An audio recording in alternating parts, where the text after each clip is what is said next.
आपल्यासोबत शुभान सेनगुप्ता आहे। शुभान नीटच्या परीक्षेमध्ये 720 पैकी 720 गुण घेऊन देशात पहिल्या क्रमांकावर होता।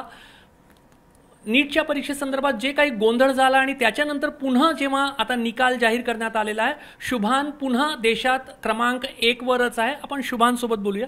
शुभान, गेले 50 दिवस जवळपास मागचा रिझल्ट आणि आताचा रिझल्ट, कसे तणावाचे दिवस गेले? होते तणावाचे दिवस। आता पण सगळं संपलंय तर छान वाटतंय। त्या जेव्हा 5 जूनला पहिल्यांदा रिझल्ट आलेला होता, तू देशात पहिला होता, 720 पैकी 720 गुण होते।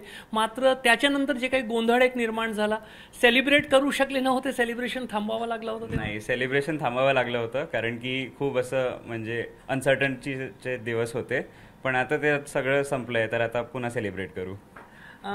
कसे गेले हे दिवस? आई वडिलांनी, कुटुंबियांनी काय सांगितलं? आणि जे काही परीक्षेला धरून एक झालं, तर तू एक परीक्षार्थी काय सांगणार आहे म्हणजे सरकारला, सुप्रीम कोर्टला आणि नीट ची परीक्षा घेणारी जी एक्झामिनिंग बॉडी आहे, NTA, त्यांना काय सांगणार आहे तुझं? म्हणजे खूप मुश्किल आहे आमच्या सगळ्या छात्रांच्यासाठी आणि माझे आईवडील मला खूप सपोर्ट केले आहे थ्रूआउट। मी आणि माझे मित्र सेलिब्रेट करणार होते, पण आता ते सगळं पण स्टॉप झालं होतं।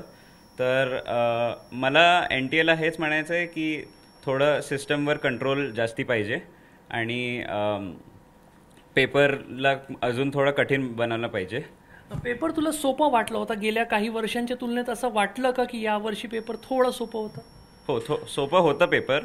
आणि हे माझंच नाही, माझे सगळ्या मित्रांचं असं म्हणणं आहे की पेपर सोपं होतंच आणि त्याची डिफिकल्टी वाढवली पाहिजे।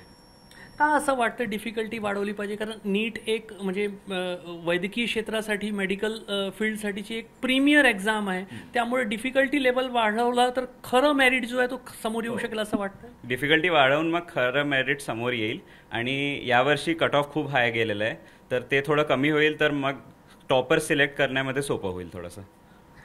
तर शुभानला 720 पैकी 720 गुण जेव्हा नीटचा रिझल्ट आला होता तेव्हा मिळाले होते। त्याच्यानंतर जी काही सर्वोच्च न्यायालयाच्या निर्देशामध्ये, देखरेखीमध्ये पुन्हा निकाल लावण्याची पूर्ण प्रक्रिया पार पडली, त्याच्यामध्ये शुभान पुन्हा क्रमांक 1 वरच उभा आहे। त्याला 720 गुण आहे आणि त्यामुळे परीक्षेला धरून जे काही गेल्या 50 दिवसामध्ये झालेलं आहे, शुभानसारखे जे अनेक हजारो परीक्षार्थी आहे त्यांना नाहक तणावाला सामोरं जावं लागलं आहे। त्यामुळे नीट असेल किंवा देशाचं सरकार असेल, सर्वांनी या संदर्भात, NTA सह सर्वांनी या संदर्भात लक्ष घालण्याची गरज आहे आणि ही परीक्षेची जी प्रक्रिया आहे ती जास्तीत जास्त पारदर्शक राहिली पाहिजे, हे परीक्षार्थींसाठी फार महत्त्वाचं आहे। कॅमेरामॅन अतुल हिरडेसह रजत वसिष्ठ, ABP न्यूज, ABP माझा, नागपूर।